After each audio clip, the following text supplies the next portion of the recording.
Hi, I'm Masha, and today I'm simplifying gluten-free baking for you. We'll talk about two dough recipes that I believe form the foundation of most gluten-free recipes: a simple, basic bread dough and a soft brioche style dough. I'll also talk a little bit about the science behind the moisture, fat, and flour in gluten-free baking, how to mix these two doughs, and what you can bake with them. If you clicked on this recipe, then I know you've struggled with gluten-free baking, same as I did, and you probably tried multiple gluten-free baking flour mixes that work for some recipes, but not the others. I also know that you are looking for versatile dough, something that you can apply to most of your bakes. Well, let me tell you that I hope these two doughs will become the foundation of your baking. Let's start with the science behind these two doughs. Don't worry, I'm not going in too deep here as I'm not a scientist, but gluten-free flours absorb more moisture than wheat flour, whether that moisture comes from eggs, milk, yogurt, or water. However, they can actually tolerate smaller amounts of fat than wheat flour, and this is key for the mixes you use. Many store-bought gluten-free blends, like the ones I compared in my video called I Tested 3 Top Gluten-Free Flours, which you can find on my channel, contain a high amount of starch. This means that they can tolerate less fat than regular flours before the dough collapses. Now, this does not mean you can't use them. It just means you have to be aware of their limitations and adjust the ratio of fat and moisture. And in that video, my bread recipe used only 2 tablespoons of olive oil. If you had used the amount of butter traditional wheat sandwich bread requires, the high starch flours would have been overloaded and the fat would actually disrupt the psyllium husk structure, causing my loaf to sink or the sides to crumble, resulting in my final bread being dry, crumbly, instead of moist and springy. The balance between lighter, starchy flours like tapioca and heavier, whole grain flours like sorghum or millet affects how much fat the dough can handle before it turns too dense or too crumbly. That's why a simple one-to-one substitution with regular flour does not usually work, and you'll often end up with dough that's either dry or crumbly, or on the other side, wet and gummy. Getting the right balance of flours in your gluten-free mix is key to good structure and texture. So now that we know the science, let's talk mixing.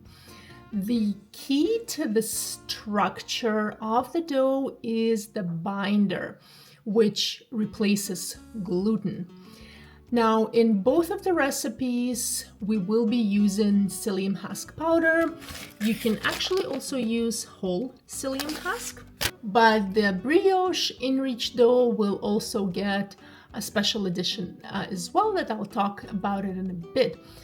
The one thing I do want to mention is to please always make sure to use your digital scale for accurate measurements.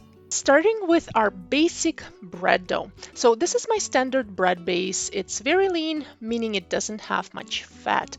Now the key ingredients for this would be our flour blend of tapioca flour. Arrowroot flour works very well here too. Millet and sorghum flour, maple syrup, warm water, salt, active dry yeast, apple cider, olive oil, and the essential psyllium husk powder. Mix all of your ingredients, then knead. The dough will feel wet and sticky, almost like a thick batter. This is normal. The high water content is what the psyllium needs to give you an open crumb and prevent dry bread. Give it about an hour to rise until it doubles in size in a warm, humid place. For the best crust, bake it at a very hot oven first. I would say 475 degrees Fahrenheit with the steam for about 20 minutes. Then remove the steam, reduce the heat to 425 degrees Fahrenheit, and bake it until done around 40 minutes. This intense heat sets the crust. Moving on to our soft brioche dough. This is your dessert and bun base. Our key ingredients would be same flour blend as the basic bread dough, but different proportions, and I'll make sure to leave them in the description below, plus milk and melted butter.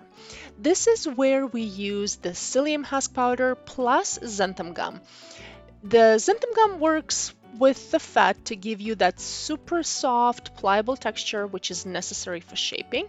Now, I also don't use eggs as a typical brioche dough would use, as my son actually has an egg allergy, so you can find both versions with eggs and without in the description below. This dough will be smooth and pliable. It won't be as wet as the basic dough though. So chill the dough for about an hour before shaping. If it feels too soft or sticky, this makes it much easier to roll out for things like cinnamon rolls. It works best for small individual items like buns or donuts. In general, this dough would need to prove about an hour and 15 minutes to an hour and 30 minutes to double in size. And for most bakes using this dough, a moderate 350 degrees Fahrenheit temperature would work. Well, now that you've got the mixing down and understand the science, let's look at what you can bake with these two doughs. With the basic bread dough, you can make the most amazing gluten-free bread that your whole family will love. Or bake small individual baguettes that you can use for sandwiches at work or in kids' lunch. Or how about a delicious and nutritious pizza night? With a brioche dough, you can make cheesy, garlicky, pull-apart bread or a delicious bread roll. And once you get two of these dough recipes down, you'll be able to bake gluten-free almost anything. If this breakdown was helpful, please make sure to hit like button and subscribe to my channel for more gluten-free tips, recommendations, and recipes. Please also let me know in the comments which one of these doughs you will be baking with first. Thanks so much for watching. Happy baking, and I'll see you in the next one. Bye.